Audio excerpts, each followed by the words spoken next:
அது போக மெயின் பிரேயர்ல கூடிய சீக்கிரம் அரசாங்கம் ஹை லெவல் கமிட்டி ஃபார்ம் பண்ணி நம்ம தரப்புல வச்ச வாதம் என்னன்னா, ஏற்கனவே national institute for disaster management, national disaster management authority, தேசிய பேரிடர் மேலாண்மை இயக்கம், அது போக bureau for police research and development, இவங்க எல்லாருமே ஏற்கனவே ரிசர்ச் பண்ணி சயின்டிபிக்கா விஞ்ஞான ரீதியா இந்த மாதிரியான பொதுக்கூட்டங்கள்ல என்னென்ன விதிமுறைகள் கடைபிடிக்க வேண்டும் அப்படின்னு ஒரு எஸ்ஓபி கொடுத்துருக்காங்க.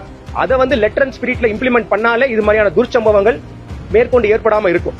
இப்ப கர்நாடகால பாத்தீங்கன்னா கடந்த ஜூன் மாசம் ஆர்சிபி உடைய விக்டரி பரேட்ல சின்னசாமி ஸ்டேடியத்தில் இதே மாதிரி ஒரு ஸ்டாம்பிட் ஆச்சு. அதுல 11 பேர் இறந்தாங்க. உடனடியாக 2 மாதங்கள்ல அந்த கர்நாடகா அரசு அவங்களுடைய அசம்பிளியில ஒரு கிரவுட் கண்ட்ரோல் பில், இந்தியாவிலேயே முதல் முறையாக ஒரு கிரவுட் கண்ட்ரோல் பில் இன்ட்ரடியூஸ் பண்ணாங்க. அது ஆகஸ்ட் 21ஆம் தேதி சட்டசபையில நிறைவேற்றப்பட்டது. அது மாதிரியே நம்ம தமிழ்நாடு கவர்மெண்ட்டும் அதை அடாப்ட் பண்ணி நம்மளும் அது மாதிரியான ஒரு வளர்ந்த மாநிலம் தான். மேற்கொண்டு இது மாதிரியான துர்ச்சம்பவங்கள் நடக்காம இருப்பதற்காக அது போன்ற ஒரு கிரவுட் மேனேஜ்மெண்ட் பில் நம்மளுடைய மாநிலத்தில் இருக்கும் பட்சத்துல இது மாதிரியான அரசியல் நிகழ்வுகளில் முக்கியமாக ஏற்படக்கூடிய மரணங்களை இதுக்கு மேல இருக்காம தவிர்க்க முடியும்.